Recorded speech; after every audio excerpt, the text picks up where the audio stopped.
যে কোনো পুরুষ, যে কোনো নারী, কোনো অসুস্থ মানুষকে যদি দেখতে যায়, সকালে যদি দেখতে যায়, তাহলে সন্ধ্যা পর্যন্ত 70,000 ফেরেশতা তার জন্য ক্ষমা চায়। সন্ধ্যায় যদি যায় তাহলে 70,000 ফেরেশতা বলে, আল্লাহ লোকটা ভালো কাজ করেছে, তুমি তাকে ক্ষমা করে দাও। পুরুষ বাপ বাপ মিলে পরের বাপের টাকা নিলে কেন, যৌতুক নেবে কেন? তোমাকে আমি বলিনি যে ভিক্ষা করা টাকা দিয়ে চাউল কিনে ভাত খেয়ে ইবাদত কবুল হবে? ভিক্ষা করা টাকা দিয়ে চাউল কিনে ভাত খেয়ে ইবাদত কবুল হবে। ভিক্ষা করা টাকা দিয়ে চাউল কিনে ভাত খেয়ে ইবাদত কবুল হবে। যৌতুকের টাকা দিয়ে চাউল কিনে ভাত খেয়ে ইবাদত কবুল হবে না। সুদের লেনদেন আছে কারো? আপনাদের লজ্জা হয় না একটু? ভিক্ষা করে খান, ভিক্ষা দেয় না কেউ? কে বললে ভিক্ষা দিবে না?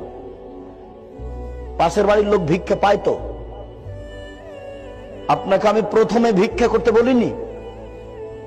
আমি বলেছি বাপের জমিদারি আছে, বড় ব্যবসা করেন, টাকা কম আছে কলা বিক্রি করে খান, তার চেয়ে টাকা কম আছে চকলেট বিক্রি করে খান, টাকাই যদি না থাকে দিন মজুরি করে খান।